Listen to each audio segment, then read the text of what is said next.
자, 국민의힘에선 이준석 전 대표의 비대위 효력 정지 가처분 신청과 관련한 후폭풍이 이어지고 있습니다. 이 전 대표를 향한 비난과 옹호의 목소리가 엇갈리는 상황인데요. 자, 박소롱 기자, 청년 정치인들 사이에서도 분열이 일어나고 있다고요?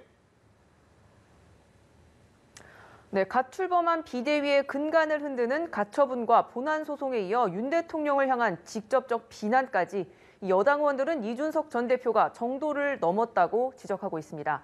이 당내에선 대통령과 1대1 대립 구도를 만들어 자신의 정치적 위상을 키우겠다는 걸로밖에 안 보인다부터 부글부글 끓고 있다는 반응까지 나왔습니다. 주호영 비대위원장 평가 들어보시겠습니다. 본안은 재판을 여러 차례 하여야 하기 때문에 이 이슈를 계속 끌고 가려는 의도를 나타냈다, 그렇게 판단하고 있습니다. 네, 반면 하태경 의원은 이 전 대표의 행위는 일종의 생존투쟁이라고 옹호하면서 윤 대통령이 안고 갈 필요가 있다고 말했습니다. 당내 청년 정치인들의 목소리 갈라졌습니다.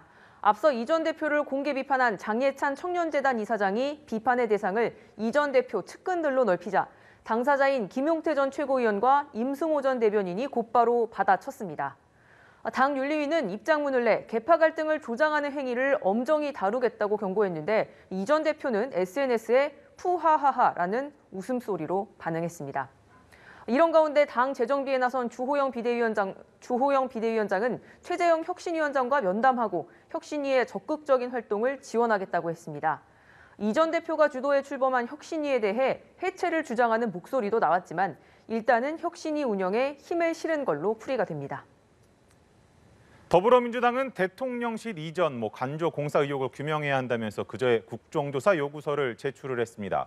오늘은 국정조사 필요성을 강조를 하면서 김건희 여사를 향한 공세 수위를 높였다고요? 네, 민주당은 국정조사를 요구한 여러 가지 의혹 중에서도 한남동 관저 리모델링 업체 선정 문제가 심각하다면서 김건희 여사를 집중 겨냥했습니다.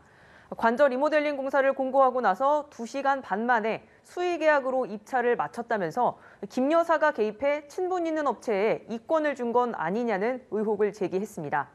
우상호 비대위원장 발언 들어보시겠습니다.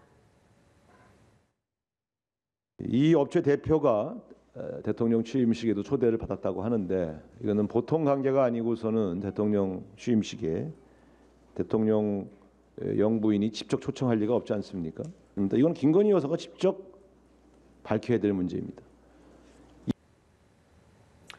네, 민주당은 국민의힘이 동참하지 않는다면 김진표 국회의장에게 국정조사 계획서 직권 상정을 요청한다는 방침입니다. 그러나 국민의힘 주호영 비대위원장은 문재인 정부 시절 민주당이 야당의 국정조사 요구를 받아들였냐면서 과거를 먼저 돌아보고 반성하라고 일축했습니다. 지금까지 국회에서 전해드렸습니다.